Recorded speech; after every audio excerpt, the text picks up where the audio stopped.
नमस्कार दोस्तों, स्वागत है आप सभी का आपके अपने इस परिवार में। तो जो बच्चे नए हैं, जो पहली बार इस चैनल से जुड़ रहे हैं, सबसे पहले तो वो लोग चैनल को सब्सक्राइब कर लेंगे, क्योंकि एक बार हमारी मैराथन क्लास अगर स्टार्ट हो जाती है तो बीच में आपको फिर कुछ भी करने का मौका नहीं मिलेगा।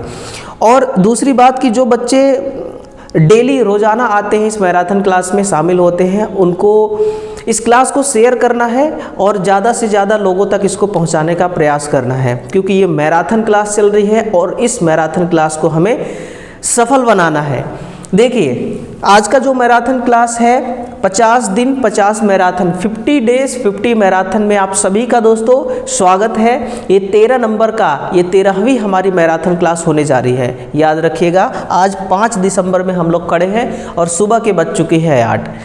किसी दिन क्या होता है ना कि आपको 8 बजे क्लास नहीं मिल पाती तो थोड़ा सा बच्चे परेशान हो जाते हैं, है ना।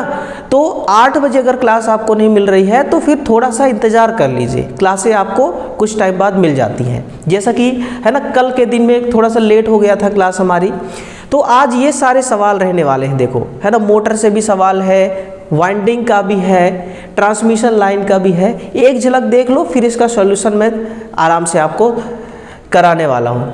इन सभी का अगर आप पीडीएफ देखना चाहते हैं तो पीडीएफ हमारे ऑफिशियल टेलीग्राम चैनल पे मिलेगी, तो टेलीग्राम को भी आप लोग ज्वाइन कर लीजिए। लिंक जो है वीडियो के डिस्क्रिप्शन बॉक्स में लगा हुआ है। देखिए, है ना, आज के क्लास का पहला क्वेश्चन 301 नंबर का है ना, 301 नंबर का। सबसे पहले तो कमेंट में बताना यार कि आप देख कहाँ से रहे हैं ना, ताकि मुझे ये भी तो पता चले कि हमारी क्लास इस इंडिया के किस किस कोने में तक घूम रही है। तो कमेंट में ज़रूर लिखना। चलिए, यदि कुंडली पिच ध्रुव पिच के बराबर है तो किस प्रकार की कुंडली पिच बनती है। यदि कुंडली पिच ध्रुव पिच के बराबर है तो किस प्रकार की कुंडली पिच बनती है। देखना, ये जो कुंडली पिच है ना, ये है क्या चीज़, थोड़ा सा अगर इसको आप लोग समझ गए तो इससे रिलेटेड कोई सा भी अगर सवाल आएगा तो आप लोग बिल्कुल उसका आंसर दे सकते हैं। देखना, ये है हमारी मोटर की स्लॉट। ये क्या है? मोटर की स्लॉट, खांचा जिसमें हम वाइंडिंग कॉइल डालते हैं। मान लो ये खांचा नंबर 1 है और ये खांचा नंबर 6 है ना। और आपको डालना भी इसी में था कि पहली कॉइल की पहली साइड खांचा 1 में और दूसरी साइड खांचा 6 में डालना था। अगर आपने ऐसा किया हुआ है, इसका मतलब कि आपकी जो वाइंडिंग है वो किस प्रकार की है, वो है पूर्ण पिच वाइंडिंग, है ना। पूर्ण पिच वाइंडिंग में इलेक्ट्रिकल डिग्री, विद्युत डिग्री का मान कितना होता है? 180 अंश। लेकिन अगर मान लीजिए कि आपको डालना था 6वें में और आपने डाल दिया है 5वें नंबर के स्लॉट में।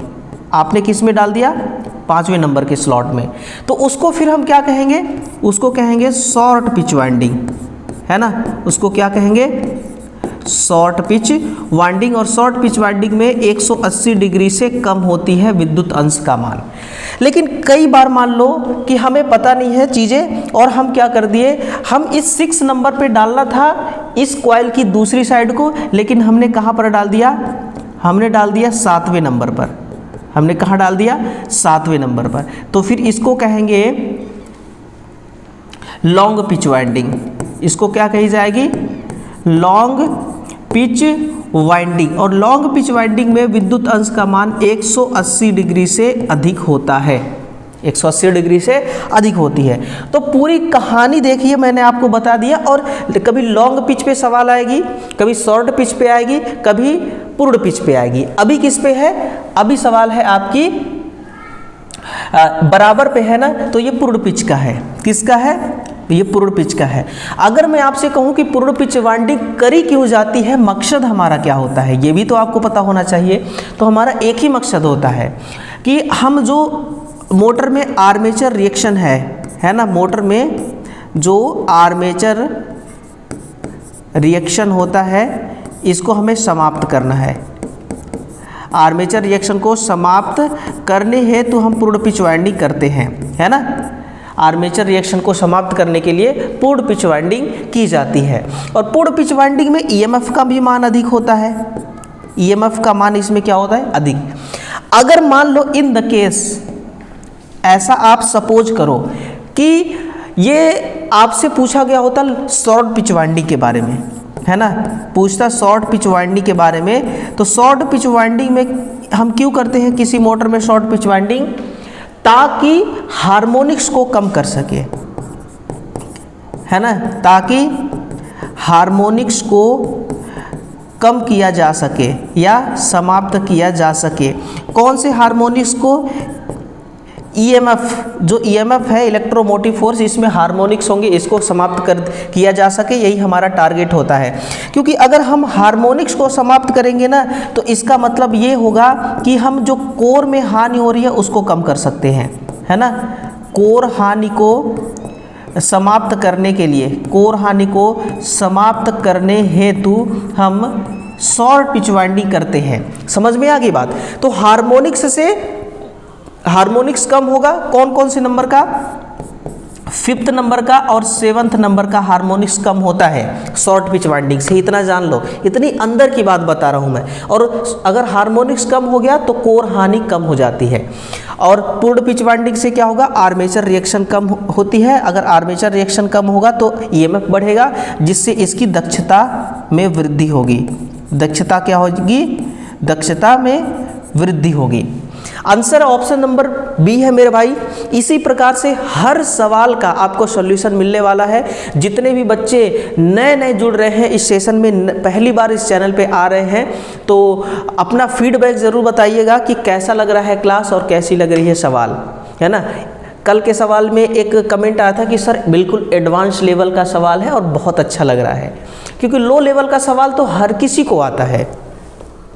अभी मैं लिख दूं कि विद्युत धारा की इकाई क्या है तो आपका दिमाग खराब हो जाएगा देख करके, है ना, कि मतलब कि क्या ही मास्टर पढ़ा रहा है ना। वो वाली बात हो जाएगी, बच्चों वाली बात कि भाई हम पहुंच गए 12वीं क्लास में और हमें पढ़ाया जा रहा है क ख ग घ ABCD, है ना। तो थोड़ा एडवांस लेवल के सवालों को जब आप देखेंगे तो इसी प्रकार के सवाल आपके एग्जाम में भी पूछे जाते हैं। देखना 302 नंबर का, 3 फेज मोटर में प्रेरण फेज संतुलन का पता लगाने के लिए निम्नलिखित में से कौन सा परीक्षण किया जाता है? Which of the following test is performed, है ना, determine please balance in a 3 phase motor? वोल्टतापात परीक्षण नहीं। वोल्टतापात परीक्षण पता है क्या करता है? ये किसी सर्किट का, है ना, या किसी परिपथ में उच्च जो प्रतिरोध होता है, उच्च प्रतिरोध समस्याओं का निवारण करता है ना। उच्च प्रतिरोध समस्याओं का पता लगाता है। ये किसका? हाई रेजिस्टेंस से अगर जो समस्याएं हो रही हैं उसके बारे में पता लगाता है। प्रेरकत्व परीक्षण जैसा कुछ होता नहीं है, विद्युत रोधन परीक्षण होती है, इसको हम कहते हैं मैगर। इसको हम क्या कहते हैं? मैगर। और मैगर जो है ये मेगा ओम में प्रतिरोध को मापता है, तो ये तो आपका होगा नहीं। फेज रोटेशन परीक्षण क्या कही जाती है? फेज रोटेशन परीक्षण। कभी सुना है नाम फेज रोटेशन परीक्षण का? देखो एक्चुअल में जो हमारी फेज रोटेशन परीक्षण है ये ऐसा कहता है कि जैसे कि एक मोटर है ना, मोटर का आर फेज, मोटर का वाई फेज, मोटर का बी फेज, आर वाई और बी 3 फेज है ना। और ये है इस आगे जा रही है ये वायर आर वाई बी। तो ऐसा मतलब कि ये जो कनेक्शन हुआ है बिल्कुल सही है। आर का कनेक्शन आर के साथ, वाई का वाई के साथ, बी का बी के साथ है कि नहीं है ना। फेज रोटेशन परीक्षण से ये पता चलता है। अगर ये विपरीत है, आर वाई के साथ है, वाई आर के साथ है और बी बी के साथ है, तो ऐसे में क्या होगा कि मोटर हमारी विपरीत दिशा में घूमने लगेगी। तो मोटर अगर विपरीत दिशा में घूमने लगेगी तो लोड जो कनेक्ट है मोटर में वो नुकसान हो जाएगा, है ना। हो सकता है कि शाफ्ट टूट जाए, ठीक है, कुछ भी हो सकता है मोटर का। इसलिए फेज रोटेशन टेस्ट करना बड़ा ज़रूरी है। Answer option number D is correct answer, है ना। इसका पीडीएफ मैं आपको दूंगा बिल्कुल हूबहू जैसा लिखा हुआ बोर्ड में, वो कुछ भी नहीं मिटने वाला है। पीडीएफ आपको जैसे ही क्लास खत्म होगी पीडीएफ मिल जाएगा। नेक्स्ट है कि the terms photovoltaic refers to which of the following, यानी कि प्रकाश वोल्टीय शब्द जो है ये किससे संबंधित है? ऊर्जा का रासायनिक भंडारण नहीं, ये किससे संबंधित हो गया? ये बैटरी से संबंधित, बैटरी में यही होता है। प्रकाश का विद्युत रूप में रूपांतरण यही है सौर सेल, इसी को कही जाती है मेरे भाई सौर सेल। सौर सेल यही हुआ कि नहीं? अगर आपसे मान लो कि अगर आपसे एग्जाम में ये पूछ देता कि हर सौर सेल का वोल्टेज कितना होता है, तो लिखना 0.5 से 0.6 वोल्ट पर सेल, है ना, पर सेल। 0.5 से 0.6 वोल्ट पर सेल सौर सेल का ये वोल्टेज रेटिंग होती है। और इसकी जो बनावट होती है वो किस पदार्थ से होता है, ये भी कई बार पूछा जाता है। एक ऐसा अर्धचालक जिसको हम कहते हैं सिलिकॉन या सिलिकॉन, इस मटेरियल से बनाई जाती है ना। और जो सूरज की रोशनी होती है, उस सूरज की रोशनी में फोटोन एनर्जी होता है जो कि हीट के रूप में होता है। उस फोटोन एनर्जी को, उस गर्मी को ये सिलिकॉन सोखता है। क्या करता है? सोखता है और फिर प्रकाश ऊर्जा को विद्युत ऊर्जा में परिवर्तित करने का कार्य करता है।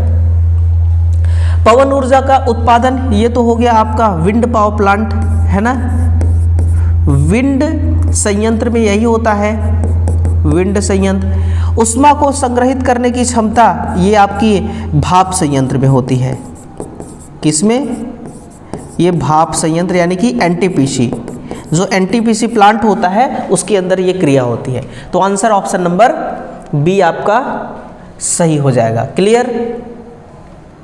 चलिए दोबारा मैं आपसे कहना चाहूँगा दोस्तों कि क्लास को, इस मैराथन सेशन को शेयर जरूर करना मेरे भाई। बहुत मेहनत लगता है, सवालों को इंग्लिश फॉर्मेट में लेकर के आओ, हिंदी फॉर्मेट में लेकर के आओ, 4-4, 5-5 बुक से कंटेंट उठा करके लाओ, तो बड़ा मेहनत लगता है, बड़ा टाइम लगता है। और उसके बदले में सिर्फ मैं मांग रहा हूँ एक शेयर और एक लाइक, और कुछ नहीं।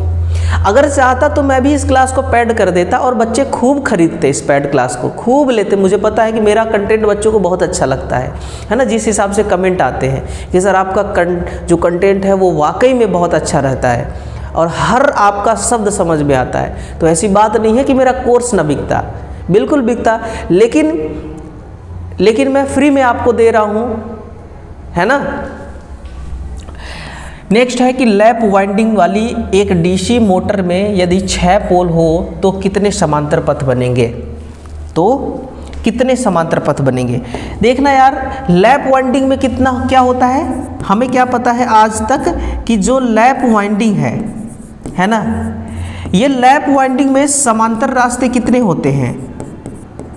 समांतर पाथ जो होते हैं वो कितने होते हैं? पोल के बराबर, है ना, पोल की संख्या के बराबर।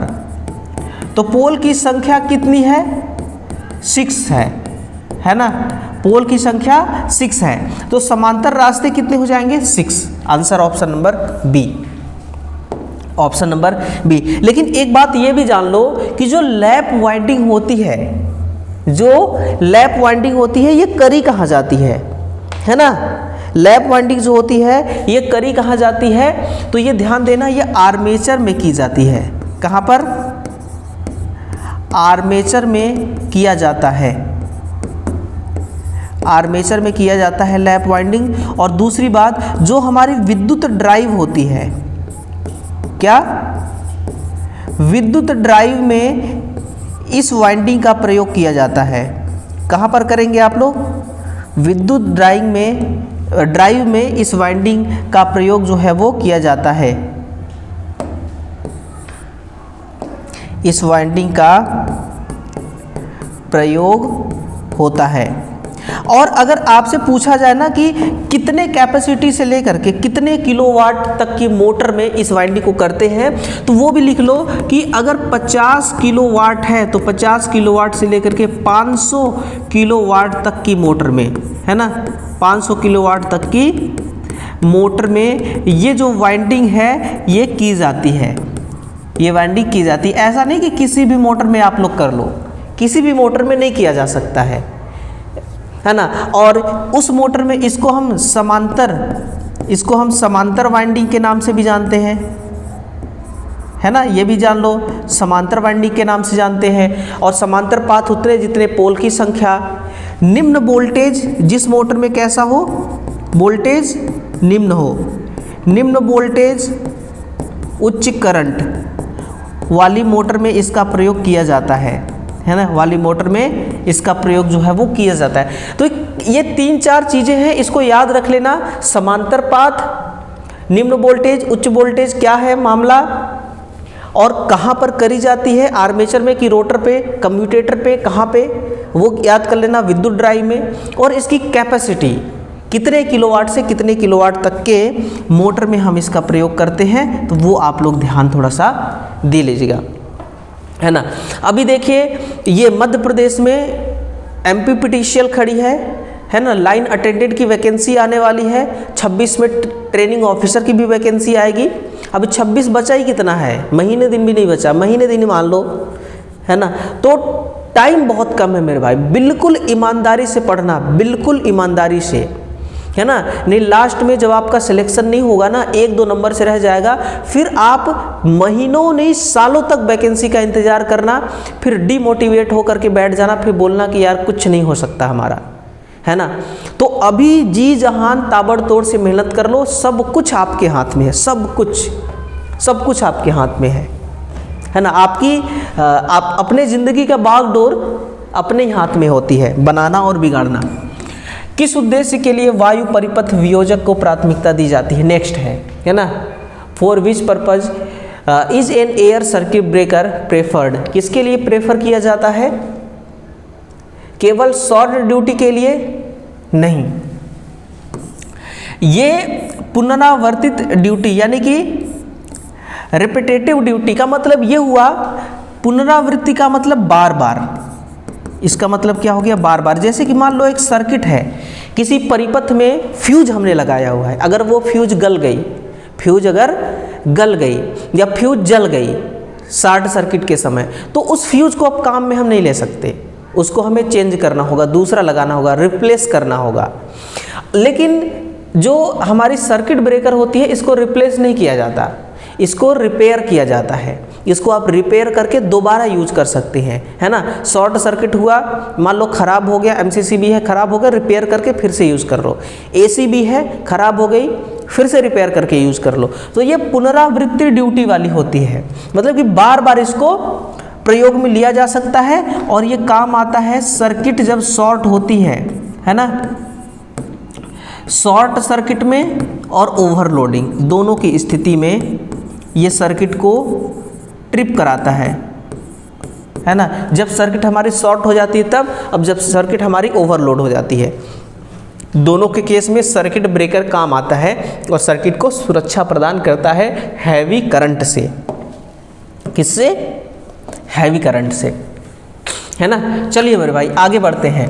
अगला है कि अधिकांश विद्युत संहिताओं के अनुसार भूमि के ऊपर सिरोपरि औद्योगिक तार स्थापना के लिए कितना न्यूनतम ऊर्ध्वाधर मुक्तांतर आवश्यक है ना। जैसे कि मान लो आप लोग कि ये आप लोगों का घर है ना, मान लो कि ये आप लोगों का घर है और इस घर से एक टावर लाइन निकल रही है, एक टावर लाइन निकल रही है ना। और इस टावर लाइन की जो सबसे नीचे वाली जो तार है, इसकी हाइट कितना होना चाहिए। एक्चुअल में आपसे जो पूछ रहा है ना, वो यही पूछ रहा है, ठीक है ना। इसकी तार, ये जो तार जा रही है, इसकी हाइट कितना होना चाहिए यहाँ से लेकर के यहाँ तक की, तो वो कितना है 18 फीट। ध्यान देना, कितना 18 फीट। ऑप्शन नंबर जो ए है वो करेक्ट हो जाएगा। कितना हाइट होना चाहिए 18 फीट, आपके छत से लेकर के और उस सबसे नीचे वाले तार की हाइट 18 फीट होना चाहिए, उससे कम नहीं होना चाहिए।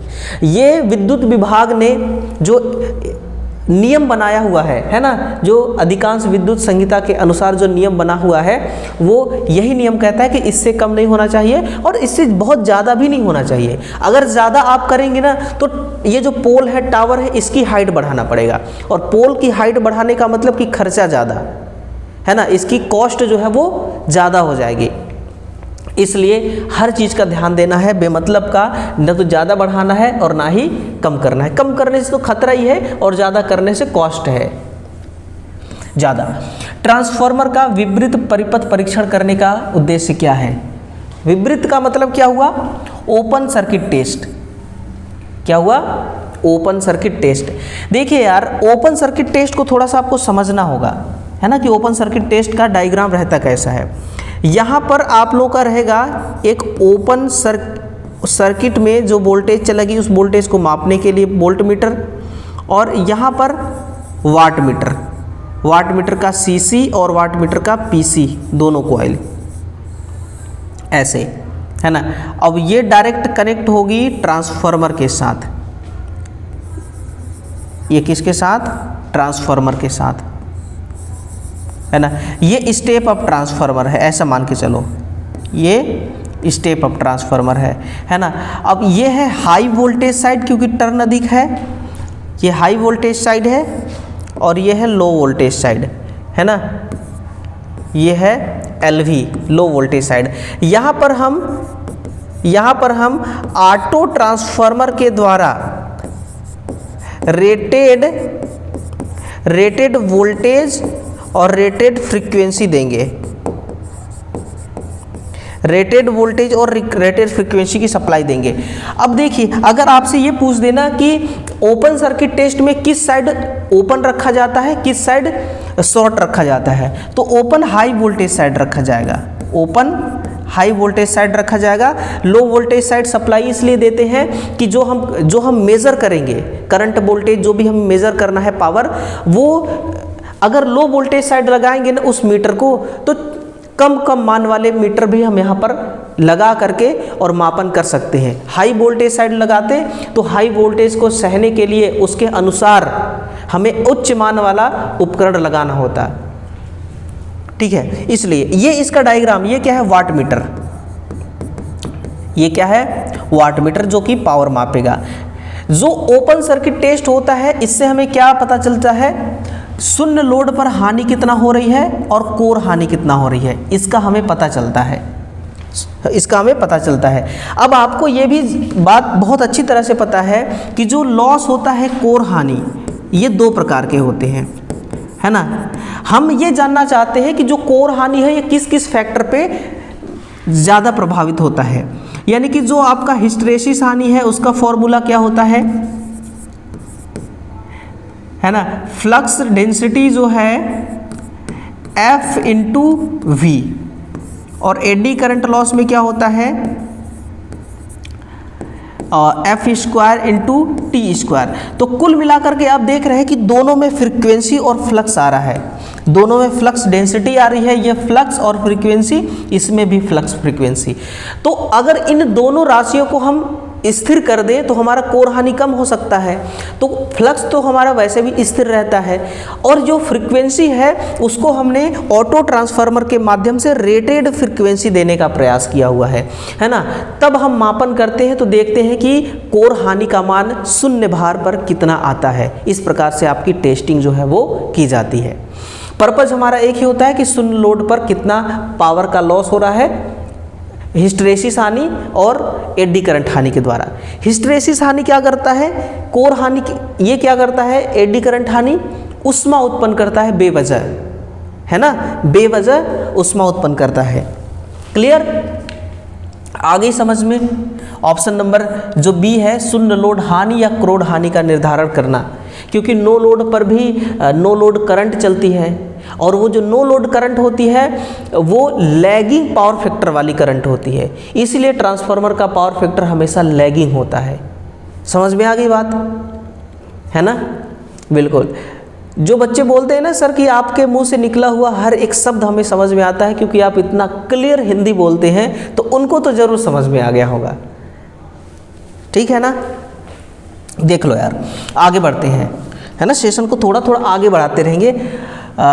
बोला जा रहा है कि 3 फेज 7.5 किलोवाट प्रेरणा मोटर 400 वोल्ट 50 हर्ट्ज की आपूर्ति से जुड़ी है। मोटर शुरू में दक्षिणावर्त दिशा में चलती है तथा अब क्या हम कर दें कि इसकी दिशा वामावर्त हो जाए, बदल जाए।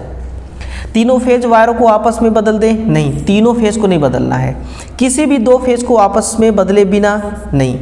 2 फेज वायरों में से किसी एक वायर को बदल दो, 2 फेज वायरों में से किसी एक फेज वायर को चेंज कर दो, सारा काम हो जाएगा। यानी कि आर वाई बी है, आर को बी के साथ कनेक्ट कर दो, बाकी सबको सही रहने दो। ऐसा करने से क्या होता है, चुंबकीय क्षेत्र की दिशा बदल जाती है ना, घूर्णी चुंबकीय क्षेत्र की दिशा परिवर्तित हो जाती है ना, दिशा परिवर्तित हो जाती है। और इसके जैसे ही परिवर्तन इसमें होता है, जो है रोटर जो है वो घूमने की दिशा बदल देती है, रोटर की जो दिशा होती है वो क्या होती है, बदल जाती है ना। तो ये किस पे डिपेंड करता है, ये डिपेंड करता है चुंबकीय क्षेत्र के डायरेक्शन पे। जैसे ही चुंबकीय क्षेत्र का डायरेक्शन चेंज हुआ, मोटर का रोटर जो है वो दूसरे दिशा में घूमना शुरू कर देगा। ठीक है मेरे भाई, देखो ये एक प्रैक्टिकली क्वेश्चन है। ये कैसा क्वेश्चन है, प्रैक्टिकली क्वेश्चन है, बिल्कुल रियल लाइफ में ऐसा होता है। एसी मोटर वाइंडिंग डेटा का दस्तावेजीकरण है ना, ये डेटा का दस्तावेजीकरण यानी कि डॉक्यूमेंटेशन करते समय वाइंडिंग विन्यास के संबंध में कौन सा मुख्य विवरण ध्यान में रखना चाहिए। जैसे कि आपके पास एक मोटर है ना, और आप एक मैकेनिक है मोटर का जो वाइंडिंग वगैरह करते हैं, किसी ने अपना मोटर लाया, आपको उस मोटर का रीवाइंडिंग करना है। तो रीवाइंडिंग करने से पहले आपको क्या समझना होगा, आप अपने एक वो पर्ची बनाएंगे, फर्रा बनाएंगे, उस पर सब लिखेंगे कि कौन सी वाइंडिंग करी गई है, इसमें हर कॉइल में कितने टर्न हैं, कितने वायर गेज का तार लगा हुआ है, कौन से नंबर का तार लगा हुआ है जिसको बोलते हैं, है ना। सब कुछ देख करके फिर उसको आप उस जले हुए कॉइल को बाहर निकालेंगे। तो आपको क्या क्या ध्यान देना होगा, लैप, मोटर की वोल्टता रेटिंग, लैप और वेव वाइंडिंग के रूप में प्रयुक्त वाइंडिंग तकनीकी का प्रकार, मोटर का ब्रांड नहीं देखा जाएगा, मोटर स्थापना की स्थिति नहीं देखी जाएगी, मोटर की वोल्टता रेटिंग नहीं देखी जाएगी। मोटर का अगर सिंगल फेज की है तो सिंगल फेज का ही रहेगा, 3 फेज की है 3 फेज का रहेगा। लेकिन ऑप्शन इस प्रकार से है कि मैं बिल्कुल सेटिस्फाई हो नहीं रहा हूँ, है ना। यहाँ पर बोला जा रहा है कि एसी मोटर, यहाँ पे लैप वेव वाइंडिंग लिखा हुआ है। एसी मोटर में तो short pitch winding, long pitch winding होती है, लैप वाइंडिंग वेव वाइंडिंग तो डीसी मोटर में होता है ना। तो हो सकता है टाइपिंग में मिस्टेक, कहाँ, टाइपिंग में। इसको मैं बना सकता हूँ डीसी, 1 मिनट, हाँ मैं इसको डीसी बना देता हूँ, एसी को डीसी बना देता हूँ, ताकि जो आपका पीडीएफ है ना वो पीडीएफ बिल्कुल क्लियर आए। ये देखो अब भी डीसी बन जाएगी, डीसी मोटर वाइंडिंग में डेटा दस्तावेजीकरण। अब ठीक है, लैप या वेव वाइंडिंग के रूप में प्रयुक्त वाइंडिंग का तकनीकी, है ना, किस टेक्निक से लैप वाइंडिंग और वेव वाइंडिंग की गई है ये हमें ध्यान में रखना है, वोल्टेज हमें ध्यान में नहीं रखना है ना। नेक्स्ट है कि संचरण, लघु संचरण लाइन की विशेषता निम्नलिखित में से क्या है। ट्रांसमिशन लाइन की विशेषता, जितने भी गांवों में, कस्बों में, शहरों में आपको टावर लाइन दिखती है ना, वो टावर लाइन जो है वो मीडियम प्रकार का हो सकता है, शॉर्ट प्रकार का हो सकता है, लॉन्ग प्रकार का। अगर मान लो कि निम्न संचरण लाइन है तो इसकी दूरी कितनी होनी चाहिए, निम्न संचरण लाइन की दूरी कितनी होनी चाहिए, 50 किलोमीटर से कम। कितना, 50 से कम। अगर मान के चलो कि मध्यम संचरण लाइन है, कौन सी, मध्यम संचरण लाइन है, तो ये 50 से 150 किलोमीटर तक इसकी दूरी हो सकती है, 150 किलोमीटर। अगर ये उच्च वाली है, अगर ये उच्च संचरण लाइन है तो उच्च संचरण लाइन के केस में 150 किलोमीटर से अधिक, 150 किलोमीटर से अधिक, है ना, मतलब कि बहुत ज़्यादा, 400-500 भी हो सकता है। तो जितने आपको देखने को मिलता है ना टावर लाइन जिसमें 400 kV लिखा होता है, वो सब उच्च संचरण लाइन होती है, क्योंकि टावर पे एक नेम प्लेट लगा होता है, ऐसे ही 8-10 मीटर ऊपर टावर पे लगा होता है ना, कि भाई उसमें चित्र बना होता है खतरा के निशान का, और उसमें लिखी होती है उसकी वोल्टेज रेटिंग। अगर 4 लाख वोल्टेज वाली है, 400 kV वाली है, तो वो 150 किलोमीटर से अधिक वो लाइन गई हुई है। हो सकता है कि 150 किलोमीटर के बीच में 2 सब स्टेशन हो और एक सब स्टेशन से दूसरे सब स्टेशन में वो टावर लाइन गई हुई है। तो ये इनका रेंज है, ये इनका रेंज है। तो क्या है, लघु संचरण के लिए इनकी लंबाई 100 किलोमीटर से कम, यही ऑप्शन आपका मैच हो रहा है। बाकी तो ये बहुत ज़्यादा है, ये हो नहीं सकते, है ना, बाकी ये हो नहीं सकते। जैसे ट्रांसमिशन लाइन की रेंज बढ़ती है ना, वैसे इसकी पावर भी बढ़ती है। ध्यान देना, इसकी पावर बढ़ती है, इसीलिए इसको हमें ट्रांसमिट करने में ज़्यादा अच्छा है, पावर को ट्रांसमिट करने में फ़ायदा होता है। क्योंकि वोल्टेज को हम बढ़ा देते हैं, करंट को घटा देते हैं, और जब करंट घट जाती है तो पतले तार से हम हाई वोल्टेज को ट्रांसमिट कर देते हैं, है ना। और जब हमें मैक्सिमम करंट चाहिए तो फिर उपकरण लगा करके हम वोल्टेज को कम कर देते हैं, करंट को बढ़ा देते हैं। तो मतलब कि ये टेक्नोलॉजी में इतनी सारी सुविधाएं हो गई है ना कि जिसको मर्जी उसको आप घटा बढ़ा सकते हैं, है कि नहीं। आगे बढ़ते हैं। एकल कली श्रेणी मोटर यानी सिंगल फेज मोटर के साथ संचालित किया जा सकता है। ये केवल एसी से संचालित किया जा सकता है, केवल एसी से। मान लो कि मेरे पास डीसी सप्लाई है, मैं डीसी से इसको ऑन करना चाहता हूं, तो क्या होगा, मोटर जल जाएगी। क्यों जलेगी, मोटर की जो वाइंडिंग है, मोटर की वाइंडिंग क्या हो जाएगी, जल जाएगी। बट क्यों, है ना, क्योंकि लिखना डीसी सप्लाई में इंडक्टिव रिएक्टेंस नहीं होता, डीसी सप्लाई में इंडक्टिव रिएक्टेंस नहीं होता है ना। इंडक्टिव रिएक्टेंस का काम यह है कि करंट को नियंत्रण करना, करंट को कंट्रोल करना। अब करंट को कंट्रोल करने वाला इंडक्टिव रिएक्टेंस 0 है तो हैवी करंट चलेगी, और हमारी एसी मोटर की जो आर्मेचर की जो वाइंडिंग होती है वो मोटे तार की होती है, और मोटे तार का प्रतिरोध कम होता है। ये हैवी करंट उस तार को जला देगी, इसलिए मोटर की वाइंडिंग जल जाएगी। तो आंसर ऑप्शन नंबर ए आपका सही हो जाएगा। देखो भाई, बिना टाइम गवाए आगे बढ़ते हैं, है ना। नेक्स्ट है कि 3 फेज प्रत्यावर्तित सदैव स्टार संयोजित होते हैं, क्योंकि मतलब कि भाई एक अल्टरनेटर है ना, वो हमेशा स्टार में कनेक्ट होते हैं।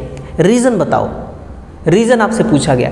पहली बात तो देखो, स्टार में कनेक्ट इसलिए होते हैं कि हमें न्यूट्रल मिल जाता है, और हमें न्यूट्रल मिल गया तो हम उसको 3 फेज के रूप में भी काम में ले सकते हैं और सिंगल फेज के रूप में भी काम ले सकते हैं, है ना। जैसे कि देखो, मैं आपको यहाँ पर बना के दिखा देता हूँ। ये देखो, ये आर फेज, ये वाई फेज, ये बी फेज मिला, आर वाई बी मिल गया, ठीक है सर। और यहाँ से शॉर्ट करके सबको हम निकाल देते हैं एक न्यूट्रल एन। अब तो आप चाहो तो 3 फेज और न्यूट्रल यूज़ कर लो, 3 फेज की सप्लाई बना लो, या चाहो तो 1 फेज और न्यूट्रल, 1 फेज और न्यूट्रल, 1 फेज और न्यूट्रल, ये सुविधा मिल जाता है। और दूसरी बात, हमें ये पता है कि स्टार कनेक्शन में जो फेज वोल्टेज होता है वो √3 गुना अधिक होता है लाइन वोल्टेज के, √3 गुना अधिक होता है लाइन वोल्टेज। √3 गुना का मान कितना होता है, 1.732 वोल्ट, इतना अधिक होता है ना।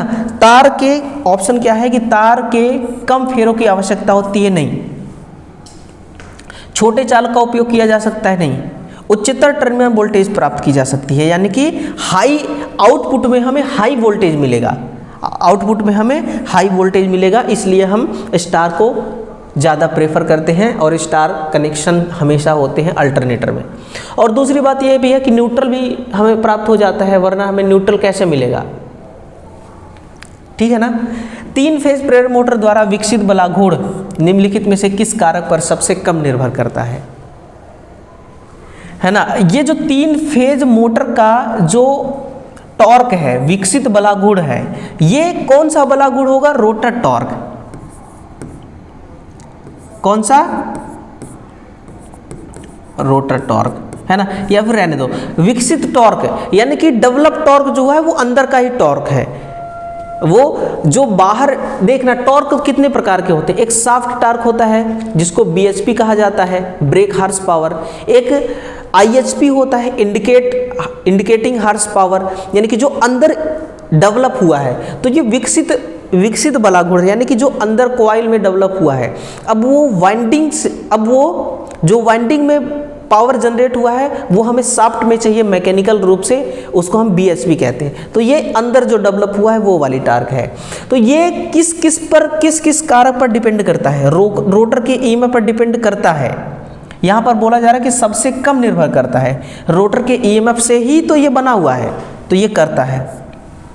रोटर का करंट अगर नहीं है तो फिर मैग्नेटिक फ्लक्स जनरेट नहीं होगा, फ्लक्स नहीं तो टॉर्क नहीं, यानी कि ये भी करता है। रोटर के पावर फैक्टर पे भी करता है, मतलब ये तीरों पे करता है, सबसे कम शाफ्ट के व्यास पे करता है, सबसे कम शाफ्ट के व्यास पर। क्योंकि यार विकसित टॉर्क है, टॉर्क क्या है? एक घुमाव बल। ये टॉर्क क्या है? एक घुमाव बल। और किसको घुमाएगा? ये शाफ्ट को घुमाएगा। शाफ्ट का व्यास, शाफ्ट का डायमीटर जितना बड़ा होगा, शाफ्ट अगर ज़्यादा मोटा होगा तो ये टॉर्क ज़्यादा लगेगा, शाफ्ट अगर पतला है तो कम टॉर्क में ही ये शाफ्ट स्पीड से घूमने लगेगी। मतलब कि फर्क तो पड़ता है लेकिन उतना फर्क नहीं पड़ता है ना, क्योंकि रोटर करंट जीरो तो ये बिल्कुल जीरो हो जाएगी, है ना। अगर पतले शाफ्ट की जगह थोड़ा मोटा शाफ्ट लगा दे, भले से शाफ्ट थोड़ा कम स्पीड से घूमेगा लेकिन घूमेगा तो सही, लेकिन करंट जीरो हो गया तो हमारा टॉर्क भी जीरो हो जाएगी। इसलिए ये लोग तो बहुत ज़्यादा प्रभावित करते हैं, ये तीनों फैक्टर, तीनों पैरामीटर, तीनों कारक, लेकिन शाफ्ट टॉर्क जो है ये बहुत कम प्रभाव डालता है ना। ये किसके लिए है? ये था शाफ्ट विकसित टॉर्क के लिए, IHP, है ना। किसके लिए था? IHP। टॉर्क कितने प्रकार के हैं? एक IHP, एक BHP। ये हमें आउटपुट में मिलता है और ये इनपुट है। इनपुट मतलब कि अंदर जो डेवलप हुआ है कॉइल में वो है ना। नेक्स्ट, अगर लंबाई L का एक चालक फ्लक्स घनत्व B के चुंबकीय क्षेत्र के संबंध में सापेक्ष वेग V के साथ गतिमान है तो BLV का गुणनफल 200 है ना, तीनों को मिला करके। चालक के चुंबकीय क्षेत्र को प्रतिच्छेद करने पर कोण 30 डिग्री है तो प्रेरित EMF का परिकलन कीजिए। बड़ा आसान सवाल है।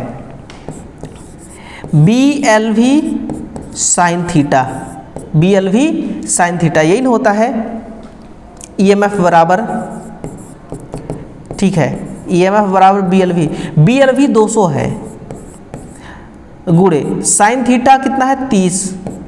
साइन थीटा का मान 30 डिग्री। हमें पता है क्या? साइन थीटा का मान 0.5 होता है। अगर आपको पता हो तो आप नोट कर लेना। EMF बराबर 200 गुणे 0.5। अब देखना, इसको सॉल्व करने के लिए मुझे क्या करना पड़ेगा? ये जो पॉइंट है ना, इसको काटना होगा, नीचे आ जाएगी 10, 5 दूना 10, 2 1 कम 2, कितना बचा? 100। ऑप्शन में है क्या? ये रहा ऑप्शन नंबर B, 100 वोल्ट होगा। कितना होगा? 100 वोल्ट होगा। एक अल्टरनेटर के अंदर ये जो एंगल है ना, ये एंगल ही डिसाइड करता है, किसी भी मोटर के अंदर ये एंगल ही डिसाइड करता है कि मान लो कि जैसे कि ये एक पोल है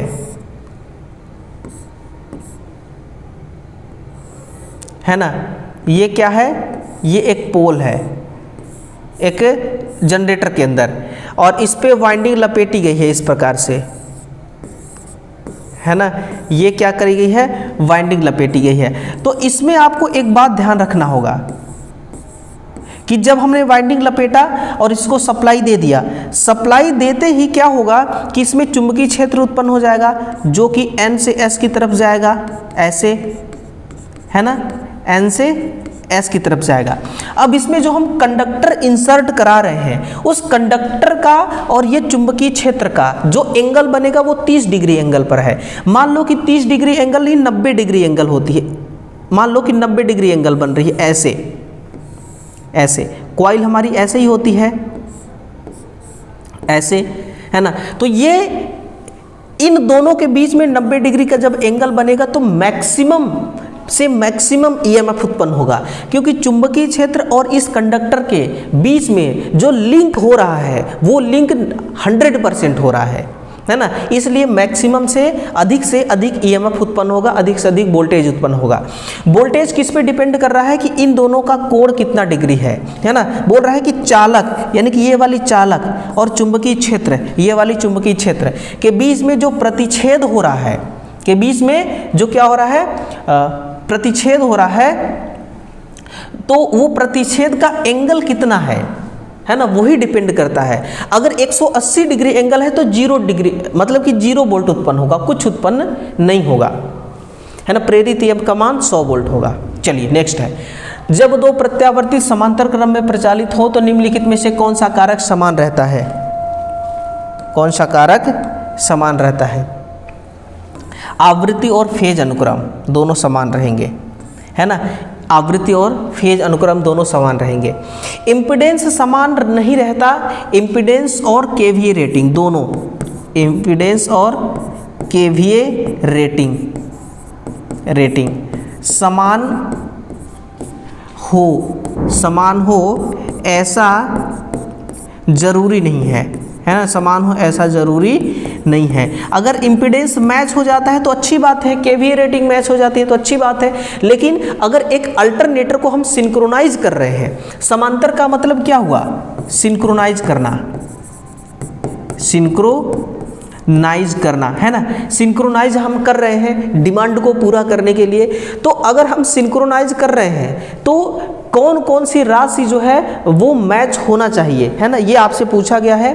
तो आवृत्ति मैच होना चाहिए, फेज क्रम मैच होना चाहिए, इसके साथ में वोल्टता भी मैच होनी चाहिए, इसके साथ में वोल्टता रेटिंग भी मैच होनी चाहिए और ध्रुवता भी मैच होनी चाहिए। तो लिख लो, है ना, लिखना, वोल्टता, ध्रुवता, फेज अनुक्रम हो ही गया, आवृत्ति हो ही गई, ये सब समान होने चाहिए, है ना। अगर समान नहीं है दोनों जनरेटर का तो हम सिंक्रोनाइज नहीं कर सकते, सिंक्रोनाइज नहीं हो सकता मोटर, ठीक है ना, समांतर क्रम में संयोजित नहीं हो सकता।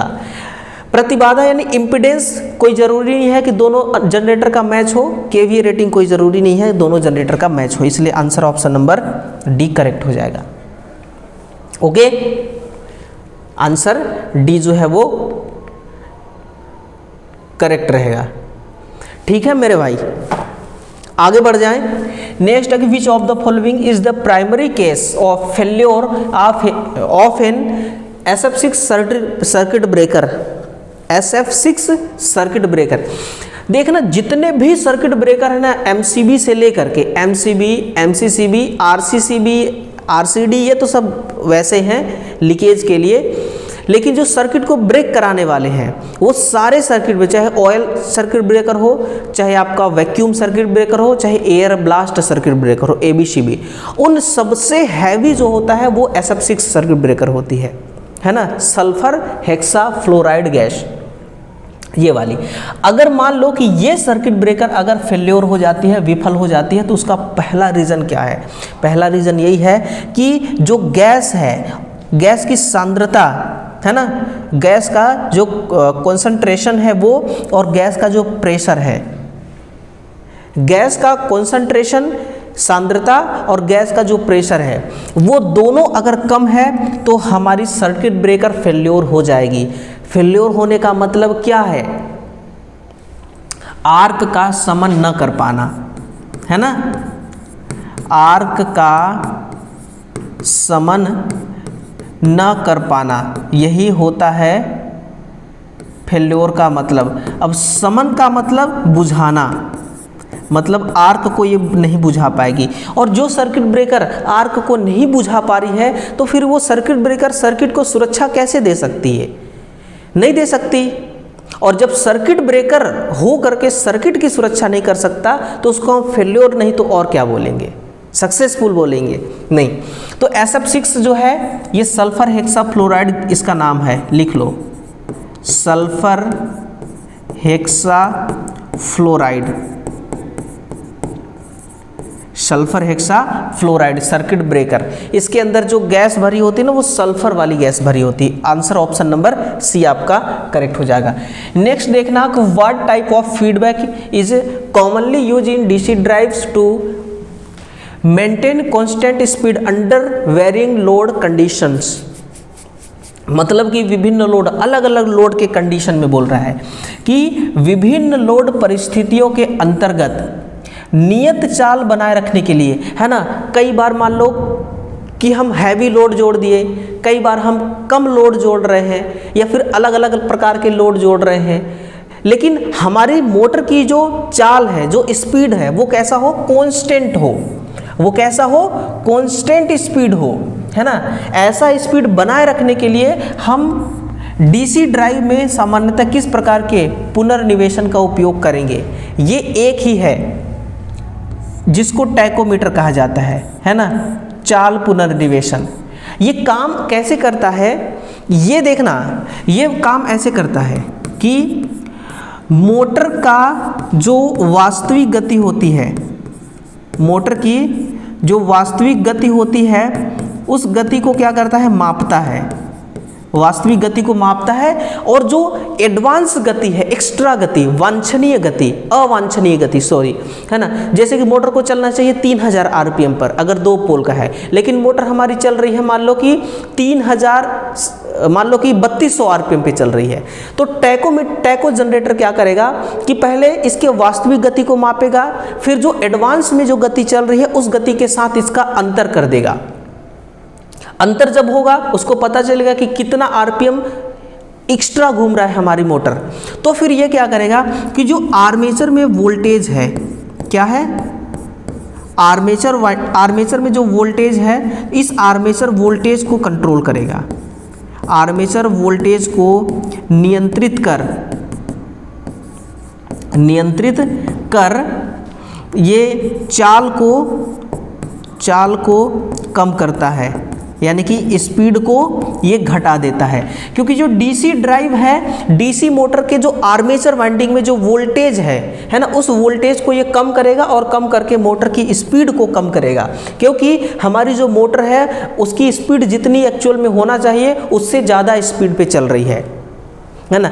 क्योंकि कई बार लोड कम हुआ तो हाई स्पीड पकड़ लिया, लोड ज़्यादा हुआ तो कम स्पीड हो गया, लेकिन हमें सभी लोड पर एक जैसा स्पीड बनाए रखना है, इसीलिए हमने डीसी ड्राइव लगा दिया। बात आ गई ना समझ में। तो इसको कही जाती है स्पीड फीडबैक टेक्नो जनरेटर,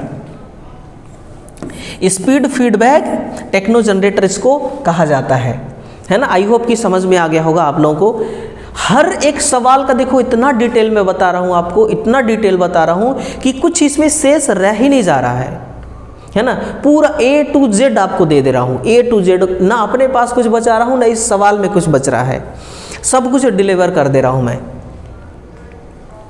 देखो एक बढ़िया सवाल है लैंप से रिलेटेड के विच of the following types of lamps is commonly use in night lamps. Night lamp के रूप में आमतौर पर किस लैंप का प्रयोग किया जाता है। आजकल देखते हो ना कि होटल वगैरह हो गया या फिर खुद के घर पे भी नाइट लैंप के रूप में यूज करते हैं। उस लैंप का नाम होता है नियॉन लैंप, है ना। उस लैंप का नाम क्या होता है, नियॉन लैंप।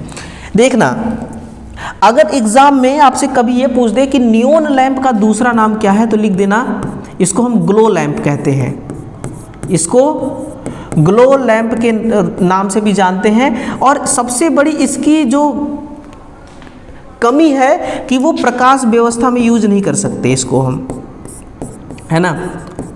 प्रकाश व्यवस्था में प्रयोग नहीं किया जा सकता है, प्रयोग नहीं किया जा सकता है ना। तो फिर कहाँ किया जा सकता है वो जान लो। इसका प्रयोग किया जा सकता है इंडिकेटर के रूप में। कहाँ पर, इंडिकेटर के रूप में, और दूसरा नाइट लैंप के रूप में, दूसरा नाइट लैंप के रूप में। लेकिन मान लो कि सवाल पलट गया, सवाल अब नियॉन लैंप के बारे में रहा ही नहीं, सवाल है नियॉन साइन लैंप। सवाल क्या है, नियॉन साइन लैंप। तब आप क्या करेंगे, अब आप कहें कि नियॉन साइन लैंप का प्रयोग कहाँ पर करते हैं, तो देखना सबसे पहले जो इसका यूज है तो वहाँ पे करते हैं विज्ञापनों में, है ना। विज्ञापनों हेतु, यानी कि एडवर्टीजमेंट के लिए करते हैं ना, अपने दुकान के सामने अगर मेडिकल का दुकान है तो मेडिकल में फला मेडिकल का नाम लिखा रहेगा, है ना, अलग अलग कलर में, किसी का लाल कलर का लिखा रहेगा, किसी में सफ़ेद कलर का, होटलों में लिखा रहता है, या फिर एडवर्टीजमेंट करते हैं वहाँ पे लिखा रहता है कि नहीं, लिखा रहता है ना। उसके अलावा साइन बोर्ड में, कहाँ पर, साइन बोर्ड में भी इसका प्रयोग करते हैं, नियॉन साइन लैंप का, है ना, तो विज्ञापन हो गया, साइन बोर्ड हो गया, यहाँ पर इसका यूज करते हैं। लेकिन इस लैंप के अंदर जो गैस भरी जाती है ना, उस गैस का बड़ा महत्व है, क्योंकि गैस ये डिसाइड करता है कि किस रंग का प्रकाश होगा। जैसे अगर मान लो नियॉन साइन लैंप के अंदर हम आर्गन गैस भर देते हैं तो ये लाल कलर का प्रकाश देगा, कैसा, लाल रंग का। अगर हम आर्गन के जगह पर खाली करके हीलियम गैस डाल दें तो ये पीला प्रकाश देने लगेगा, लाल की जगह पर पीला। लेकिन अगर मान लो नियॉन गैस हम डालते हैं, नियॉन लैंप में एक नियॉन गैस होता है, तो नियॉन गैस डाल देते हैं ना, तो ये हरा रंग का, ये कैसा, ये ग्रीन कलर का ये प्रकाश उत्पन्न करने लगेगा, हरा, कैसा, हरा रंग का प्रकाश, है ना। तो विज्ञापन हेतु और साइन बोर्ड में नियॉन साइन लैंप का प्रयोग करते हैं, लेकिन नियॉन लैंप का प्रयोग हम वहाँ नहीं कर सकते, इंडिकेटर और नाइट लैंप के रूप में हम कर सकते हैं, बस इतना ही। और इनमें बड़ा फर्क है, नियॉन साइन लैंप इंडिकेटर के लिए बहुत छोटी होती है, ठीक है ना, लेकिन जो एक वो आता है ना टेस्टर, जो टेस्टर आता है फेज टेस्टर, उसमें जो लैंप लगी होती है वो नियॉन लैंप लगी होती है। नियॉन साइन लैंप बहुत मतलब कि बड़ी आकार की होती है, ट्यूब के जैसा होता है, इसको इनपुट सप्लाई 2000 वोल्टेज से लेकर के 5000 वोल्टेज तक देते हैं, है ना, वो भी एक ट्रांसफार्मर के जरिए, वो भी एक ट्रांसफार्मर के जरिए दिया जाता है। Clear. Which type of industrial wiring is best suited for installations where is the wiring needs to be protected from mechanical damage and cuts and the environment, यानी कि दिक्कत क्या क्या आ रही है, प्रोटेक्ट करने के लिए मैकेनिकल डैमेज हो सकता है और इस पर कट्स लग सकता है और पर्यावरण से नुकसान हो सकता है, कठोर वातावरण से संरक्षित करने के लिए आवश्यकता होती है। कुल मिलाकर के ये ना कंड्यूट वायरिंग, क्योंकि कंड्यूट वायरिंग तब करते हैं जब घर बनती है, जैसे बिल्डिंग बन रही है, बिल्डिंग बन रही है, जैसे बिल्डिंग बनती जाती है और ये वायरिंग होती जाती है, क्योंकि अंडरग्राउंड वायरिंग होती है, पूरा दीवार के अंदर से होती है, छत के अंदर से होती है, और एक हम जीआई की पाइप डालते हैं, उस पाइप में से फिर तार डालते हैं, तो इसको कही जाती है कंड्यूट वायरिंग। वो वायरिंग अंदर है तो वातावरण से तो कोई प्रभाव होगा नहीं, पानी वहाँ तक जा नहीं सकता, न पानी जा सकती, न हवा जा सकता, न धूप जा सकता, न धूल जा सकता, कुछ नहीं, तो बिल्कुल एनवायरनमेंट से ये सेफ्टी हो गया इसको। यांत्रिक क्षति, किसी भी प्रकार का वहाँ पर यांत्रिक क्षति नहीं है, ऐसा नहीं कि अंदर है तो भी कोई हथौड़ा मार देगा, तो यांत्रिक रूप से बिल्कुल मैकेनिकल रूप से बिल्कुल सेफ्टी है, संरक्षित है। तो ये कौन सी वायरिंग हुई, ये conduit wiring. Casing capping wiring generally तौर पर देखा जाए तो दीवालों पे लगी रहती है, कई बार टूट जाती है ना, कील विल ठोक रहे हैं तो लग गई उसी पे, टूट गई, तो यांत्रिक रूप से ये सेफ्टी नहीं दे रहा है। बैटन वायरिंग ये लकड़ी से की जाती है, ये भी उतना मतलब कि ये फायर प्रूफ नहीं है। क्लीट वायरिंग भी नहीं है, क्लीट वायरिंग में तो कुछ नहीं, बस तार ले जाओ और छोटे छोटे क्लिप लगा दो, हर क्लिप के बीच में 30 सेंटीमीटर का गैप रख दो, है ना, तो ये सारे बेकार हैं, ये सारे टेम्परेरी वाले हैं, ये स्थायी वायरिंग है, ये स्थायी वायरिंग है, इसकी लाइफ टाइम ज़्यादा है, वाटर प्रूफ है, मतलब कि पानी से सुरक्षित है, मैकेनिकल चोट से सुरक्षित है, इन्वायरमेंट से सुरक्षित है ना, कुल मिलाकर के इसकी लाइफ जो है जीवन काल अधिक होता है ना। तो ये वायरिंग ज़्यादातर यही वायरिंग है, और ये वायरिंग खर्चा भी ज़्यादा लेता है, ये वायरिंग खर्चा भी ज़्यादा लेता है, वायरिंग को इंस्टॉल करने में, स्थापित करने में समय भी लगता है। एक ऐसा कारीगर आपको चाहिए, इलेक्ट्रीशियन, जिसको इसका काम आता हो, वही कर सकता है ना, और खर्च भी ज़्यादा आता है। क्लियर। फॉल्ट अगर हो गया मान लो, तो फॉल्ट को ढूंढना भी बड़ा मुश्किल होता है, क्योंकि अंदर अंदर रहती है, पता नहीं चलता कहाँ पे फॉल्ट है ना। आ जाओ अगला। तुल्यकालिक मोटर में रोटर को स्टेटर चुंबकीय क्षेत्र के साथ किस प्रकार तुल्यकालिक किया जाता है? बड़ा आसान सवाल है ना, कि अगर मैं ऐसे लिख दूं, चुंबकीय क्षेत्र की गति जिसको हम क्या कहते हैं, सिंक्रोनस गति, अगर ये बराबर हो जाती है रोटर गति के साथ, जिसको हम कहते हैं NR, है ना, NS synchronous speed, NR rotor speed, अगर दोनों बराबर हो जाता है तो ऐसे में ये होता है कि जो स्लिप का मान है वो 0 हो जाती है, स्लिप का मान 0 हो जाता है। जब स्लिप जो 0 हो गया तो सिंक्रोनस मोटर में रोटर और स्टेटर दोनों का चुंबकीय क्षेत्र एक बराबर हो जाएगा, मोटर हमारी सिंक्रोनाइज हो जाएगी। मोटर सिंक्रोनाइज तो हो जाएगी लेकिन मोटर हमारी रुक जाएगी, मोटर हमारी रुक जाएगी। क्यों रुकेगी? क्योंकि रोटर की स्पीड थोड़ा सा कम होना चाहिए चुंबकीय क्षेत्र की स्पीड से, तभी जाकर के रोटर घूमेगी। मान लो कि अगर दो लोग खड़े हैं, 2 जन खड़े हैं, है ना, एक आदमी खड़ा है जो मुझे खींच रहा है उतने ताकत से, और मैं भी उसको उतने ही ताकत से अपनी तरफ खींच रहा हूं, तो बताओ कौन किसे खींच पाएगा? कोई किसी को नहीं खींच पाएगा, क्योंकि दोनों तरफ की ताकत बराबर है। अगर किसी एक तरफ की ताकत कम या ज़्यादा हुआ तो वो खींच सकता है। उसी प्रकार से इन दोनों की स्पीड, गति जो है, अगर एक बराबर हो गया तो रोटर रुक जाएगी, रोटर रुक जाएगी। इसीलिए तुल्यकालिक मोटर 3 फेज मोटर होने के बावजूद भी ये सेल्फ स्टार्ट नहीं है। इसके रोटर वाइंडिंग में हम डीसी उत्तेजना प्रणाली से एक्साइटेड करते हैं इसको, और ये सेल्फ स्टार्ट होती है ना। तो ये रीज़न है। आंसर क्या होगा? रोटर की चाल को तुल्यकालिक चाल के बराबर बनाए रखने से ये बात बन सकती है, अन्यथा नहीं हो सकती। तुल्यकालिक मोटर के प्रवर्तन के दौरान, यानी कि स्टार्टिंग के दौरान, डैम्पिंग वाइंडिंग, इसको हम क्या कहते हैं, और इसको कही जाती है डैम्पिंग वाइंडिंग। ये जो हमारी डैम्पिंग वाइंडिंग है ना मेरे भाई, डैम्पिंग वाइंडिंग का उद्देश्य ये होता है कि जब देखना, पहला तो होता है कि प्रवर्तन बलाघूर्ण, यानी कि मोटर को सेल्फ स्टार्ट करने के लिए स्टार्टिंग टॉर्क उत्पन्न करता है अवमंदक वाइंडिंग। दूसरा कि लोड परिवर्तन के समय, किसके समय? लोड परिवर्तन के समय रोटर में एक दोष उत्पन्न होता है, उसको कही जाती है हंटिंग को समाप्त करता है, हंटिंग को समाप्त करता है।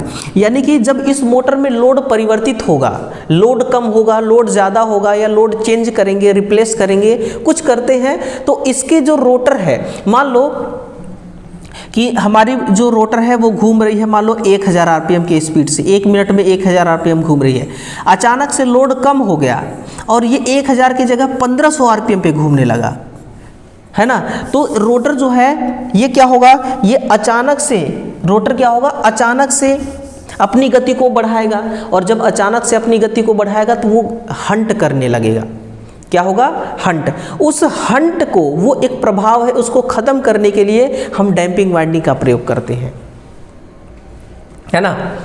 When installing underground cable, which of the following precautions is important to prevent cable damage, है ना, during backfill?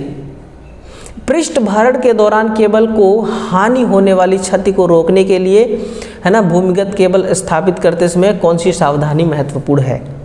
सावधानी ये महत्वपूर्ण है कि जो पृष्ठ भरण है ना, जो पृष्ठ भरण सामग्री है वो नुकीली वस्तुओं और सैलों के उपयोग से उसको बचाना है। जैसे कि पत्थर हो गया, है ना, अगर ऊपर का इंसुलेशन छिल जाएगा ना केबल का, अगर पत्थर का चोट लग गया या पत्थर से छिल गया या किसी नुकीले वस्तुओं से छिल गया तो ऊपर का इंसुलेशन छिल जाएगा, तो उसको हमें बचाना है। ये होता है इसका करेक्ट आंसर। अगला नेक्स्ट है कि एक 3 फेज का इंडक्शन मोटर है जिसके रोटर में वाइंडिंग की गई है। 3 फेज प्रेरण मोटर है। सर्पी वलय किस स्थितियों के तहत स्वचालित रूप से लघुपथित हो जाते हैं, मतलब शॉर्ट हो जाते हैं। लघुपथित का मतलब शॉर्ट होना, जो स्लिप रिंग है वो शॉर्ट हो जाते हैं, है ना। कब? जब मोटर स्टार्ट होती है, जब मोटर स्टार्ट होती है ना, ये बोला जा रहा है जब मोटर हमारी स्टार्ट होती। फेज वाउंड रोटर 3 फेज प्रेरण मोटर की सर्पी वलय स्टार्टिंग स्थिति के तहत स्वचालित रूप से लघुपथित हो जाती है ना। किस रूप से? स्वचालित रूप से, है ना। प्रवर्तन नहीं, स्टार्टिंग नहीं, रनिंग में, ये होगा आंसर, चालू वाला करेक्ट आंसर होगा, है ना। ये है हमारी स्लिप रिंग मोटर। ये कौन सी है? Slip ring motor. ये जो स्लिप रिंग मोटर है ना, इस मोटर के रोटर पे भी रोटर वाइंडिंग करी जाती है। रोटर पे भी कौन सी वाइंडिंग की जाती है? Field winding. ये जो फील्ड वाइंडिंग है ये कैसा होता है? स्टार प्रकार की, है ना। स्टार प्रकार की वाइंडिंग करते हैं। और स्टार वाइंडिंग में आपको पता है स्टार वाइंडिंग होती है अंदर से शॉर्ट होती है ना। अब देखना 3 स्लिप रिंग निकल गए। ये जो ब्लैक कलर की आपको दिख रही है ना, यही है हमारी स्लिप रिंग, यही है हमारी स्लिप रिंग। तीनों स्लिप रिंग चालू जब हो जाती है तो ये आपस में अपने आप शॉर्ट हो जाते हैं। और इस पे कार्बन ब्रश का एक सेट लगा होता है। जैसे मोटर फुल स्पीड पे आ जाती है ना, वो कार्बन ब्रश का सेट जो है वो तीनों एक ही जम्फर पे लगा होता है और वो स्लिप रिंग से ऊपर उठ जाती है ना। स्लिप रिंग से ऊपर उठ जाती है। तो ये इसकी टोटल कहानी है। और इसका प्रयोग कहाँ पर करते हैं आप लोग? जैसे हो गया आप लोग ये कन्वेयर, और एक वो होता है कंपनियों में कंप्रेसर, है ना, कंप्रेसर। कन्वेयर हो गया, कंप्रेसर हो गया, स्टील मिल हो गया। इसके अलावा ये जो होता है ना क्रेन, जो हैवी लोड उठाता है, जो होएस्ट होता है, क्रेन, होएस्ट। और ये जो आपका conveyor, compressor, steel mill, crane, hoist, अरे क्या बोलते हैं इसको, ध्यान नहीं आ रहा मेरे को अभी, है ना। वहाँ पे भी इसको यूज करते हैं। तो इस स्लिप रिंग मोटर का यूज इन सभी जगहों पर करी जाती है ना। नेक्स्ट है कि एक 4 पोल मशीन में 4 ब्रश हैं। 4 पोल मशीन में 4 ब्रश हैं। बताओ आर्मेचर में किस प्रकार की वाइंडिंग है? बहुत सिंपल वाली बात है कि है तो लैप वाइंडिंग, देखो, है ना। इसमें भी वेव है, इसमें भी वेव है, इसमें भी वेव है। वैसे ही आपका इस क्वेश्चन में कोई कंपटीशन नहीं था। अगर इधर लैप होता तो बड़ा कंपटीशन हो जाता आपस में। यानी कि सिंप्लेक्स, डुप्लेक्स नहीं, सिंप्लेक्स प्रोग्रेसिव प्रकार का lap winding, simplex progressive lap winding. ध्यान रखना, जो प्रोग्रेसिव होता है ना, जो प्रोग्रेसिव लैप वाइंडिंग होती है, इस प्रोग्रेसिव लैप वाइंडिंग में पता है क्या होता है? इसमें फ्रंट पिच जो है बड़ा होता है, बैक पिच छोटा होता है। लेकिन ये प्रोग्रेसिव, रिट्रोग्रेसिव होता है ना, नहीं, ये प्रगामी वाइंडिंग मैं बताने लगा आपको, है ना। ये उल्टा हो रहा है। यानी कि जितने पोल उतने ब्रश, यही होगा आपका, जितने पोल उतने ब्रश। और देख लो आप लोग कि सिंप्लेक्स प्रोग्रेसिव लैप वाइंडिंग में अगर पूछे कि ब्रश की चौड़ाई कितनी होती है, अगर ये पूछे इस वाइंडिंग में ब्रश की चौड़ाई कितनी होती है, तो आप लिखना ब्रश की चौड़ाई जो होती है ना, वो एक कम्यूटेटर सेगमेंट की चौड़ाई के बराबर, एक कम्यूटेटर सेगमेंट की चौड़ाई के बराबर, एक चौड़ाई के बराबर। मान लो ये आप लोग मान लो कि यहाँ पर प्रोग्रेसिव की जगह पर, सॉरी सिंप्लेक्स की जगह पर ड्यूप्लेक्स होता। क्या होता? ड्यूप्लेक्स प्रोग्रेसिव लैप वाइंडिंग, है ना। ड्यूप्लेक्स लैप वाइंडिंग होती, तब क्या होता? ब्रश की चौड़ाई तब होती सेगमेंट की चौड़ाई का 2 गुना, है ना। सेगमेंट की चौड़ाई का 2 गुना, 2 गुना। मतलब कि ये हुआ कि जब हमारी कार्बन ब्रश आएगी, तो वो पहले इन दोनों है ना, दोनों कॉइलों को एक साथ वो आपस में संपर्क बनाएगा, एक साथ। कब? जब सिंप्लेक्स प्रोग्रेसिव लैप वाइंडिंग होगी। जब ड्यूप्लेक्स वाला होगा तो 2 कम्यूटेटर सेगमेंट के बराबर इसकी होगी, यहाँ से लेकर के यहाँ तक। या फिर हो सकता है कि तीनों को एक साथ ही लपेट ले, तीनों को एक ही साथ लपेट ले, इतनी इसकी चौड़ाई होगी। तो ये इसको थोड़ा सा ध्यान रखना है ना, ये इसको थोड़ा सा आप लोग ध्यान रखना। लास्ट सवाल है यार, और अंडरग्राउंड केबल पर है ना, कि what is the primary purpose of the metal sheath in underground cable. क्या काम है मेटल शीथ का? मेटल शीथ का क्या काम है? मेटल शीथ्ड, अच्छा, मेटल शीथ्ड का मतलब है कि केबल को नमी और हानिकारक पदार्थों से बचाना, है ना। मेटल शीथ्ड का काम यही है कि मॉइस्चराइज से बचाना और हानिकारक पदार्थों से बचाना, जैसे केमिकल वगैरह है ना, या फिर जंग लगने से बचाना। ये सारी नहीं, केमिकल नहीं, जंग लगने से, यहाँ पर लिखा है ना कोरोसिव, जंग लगने से, मॉइस्चराइज नमी से, है ना, क्योंकि नमी लगेगी तो नमी से क्या आ जाएगा? जंग आ जाएगी केबल में, तो इससे धातु आवरण बचाता है। अब इसमें देखना, इस वाले केबल के इस वाले भाग को कही जाती है सर्विंग, इसको हम क्या कहते हैं? सर्विंग। ये है आर्मरिंग, ये क्या है? आर्मरिंग। फिर इसमें ज़्यादा कुछ है नहीं, यहाँ पर है शीथ्ड, लेड शीथ्ड, और क्या है? ये है इंसुलेशन, है ना, ये क्या है? इंसुलेशन। फिर अंदर है चालक, कॉपर का, कॉपर नहीं, एल्यूमिनियम के जैसा दिख रहा है ना। हर पार्ट का अपना अपना काम होता है, जैसे कि चालक करंट प्रवाह, इंसुलेशन शॉर्ट सर्किट से रोकेगा, लेड शीथ जंग से और नमी से सुरक्षा करेगा, आर्मरिंग यांत्रिक चोट से, जैसे कि इस केबल के ऊपर से कोई ट्रक गुजर गया, है ना, इस केबल के ऊपर से गाड़ी गुजर गई या पत्थर का बोल्डर गिर गया, तो भी ये इस वाले अंदर वाले चालक को कोई नुकसान नहीं होगा, तो यांत्रिक सुरक्षा प्रदान करना। सर्विंग है, बाहरी वातावरण से सुरक्षा प्रदान करता है इन सभी लेयर को। तो हर लेयर का अपना अपना एक मोटो होता है, अपना अपना एक प्राथमिक उद्देश्य होता है। तो answer option number B is correct answer. बोलिए हर हर महादेव।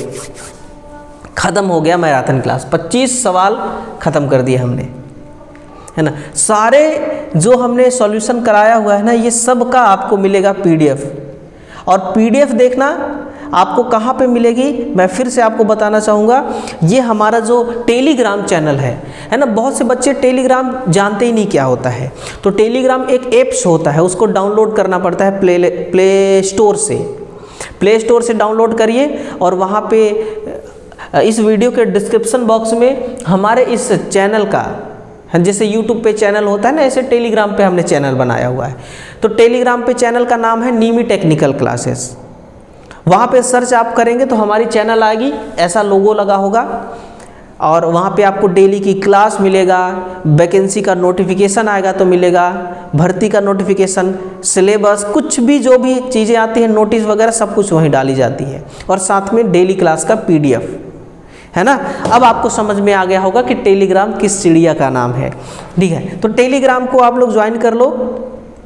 और यार सेशन को ना जितने लोग नहीं शेयर किए हैं वो सब अब शेयर कर दें, ठीक है ना। बाकी मुलाकात होगी कल सुबह 8 बजे, तब तक रिवीजन करते रहिए और सवालों को हल करते रहिए। देखिए क्या है ना कि न्यूमेरिकल सवाल भी आते हैं आपके एग्ज़ाम में। अब न्यूमेरिकल तो हम अभी सॉल्व करा नहीं रहे हैं, तो न्यूमेरिकल का अलग से हम सेशन लेकर के आएंगे, ठीक है ना। हर लेवल का न्यूमेरिकल मैं उसमें आपको सॉल्व कराऊंगा। Thank you.